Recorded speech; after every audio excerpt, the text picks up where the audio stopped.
Jadi saya nak minta panel kita seterusnya untuk menceritakan sedikit sebanyak berkenaan dengan karya Sesayup Jalan ni, tentang tema dan isi-isi dalam karya ni lah.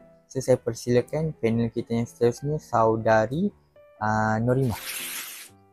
Baik, terima kasih host. Soalan yang sangat menarik. Saya pun minat dengan antologi Sesayup Jalan ni. Jadi sebelum tu saya pun nak memperkenalkan Sesayup Jalan ni. Dia merupakan antologi puisi pertama sastrawan negara kita, Zurina Hassan, yang diterbitkan pada tahun 1974 oleh Dewan Bahasa dan Pustaka.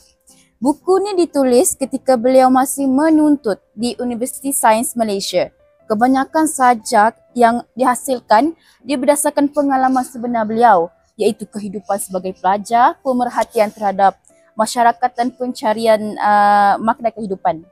Menurut laporan rasmi USM dan laman berita Mediacorp, buku ni dibahagikan kepada 3 bahagian utama. Bahagian pertama dia lebih menyorot dalam dunia kampus dan semangat mahasiswa.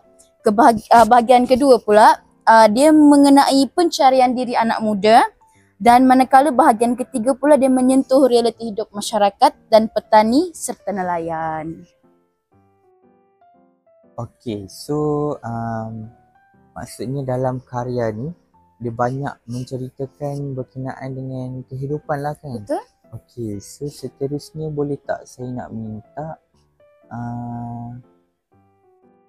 panel untuk ceritakan lagi berkenaan dengan karya-karya Zurina Hassan.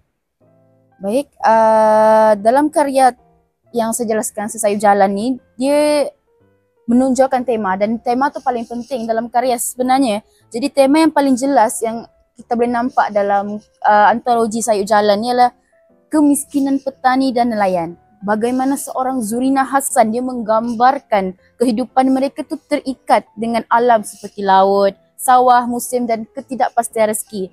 Dan dalam banyak sajaknya tu kita boleh merasa simpati penyair terhadap nasib golongan marhai ni.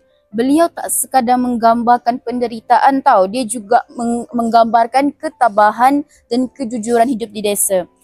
Oleh itu tema ni dia menjadikan Sesayup Jalan, antologi Sesayup Jalan tu jadi satu dokumen sosial mengenai suara dari kampung yang jujur tanpa kepura-puraan. Okey, seterus berkenaan dengan karya ni, saya ada buat research sikit lah.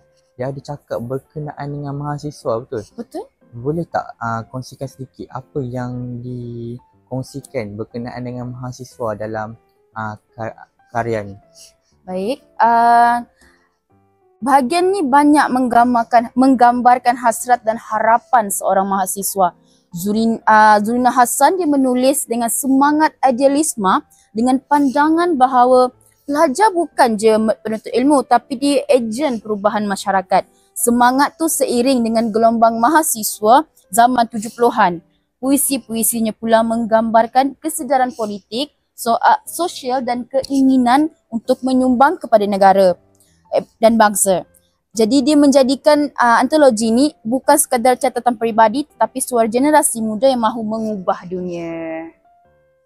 Oh, jadi kalau kita rangkumkan semua tadi, Sesayup Jalan ni bukan sekadar puisi tapi rakaman perjalanan anak muda dan masyarakatnya lah kan? Betul? Okey, jadi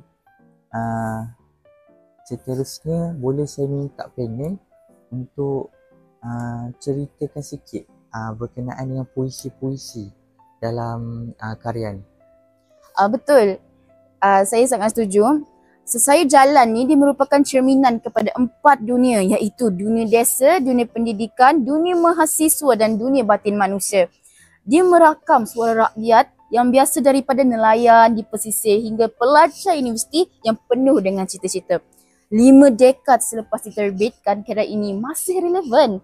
Ia mengingatkan kita bahawa setiap manusia ni dia mempunyai jalan sendiri, sesayup dan jauh tapi penuh makna.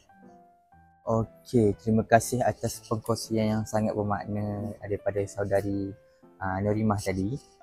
Jadi bagi yang ingin membaca sendiri karya ini, kita boleh dapatkan semakan edisi semakan terbaru sesayap jalan ni yang telah diterbitkan semula oleh Universiti Sains Malaysia pada tahun 2022.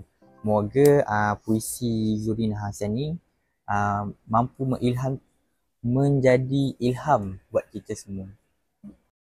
Okey, seterusnya kita akan teruskan dengan kita nak tahu apa sumbangan karyawan negara, sastrawan negara ni, Zurina Hassan, kepada negara dan kepada kita lah, generasi muda. Dengan itu saya mempersilakan panel seterusnya Saudari Nur Azlin untuk memberitahu sedikit sebanyak sumbangan karyawan sastrawan negara ni.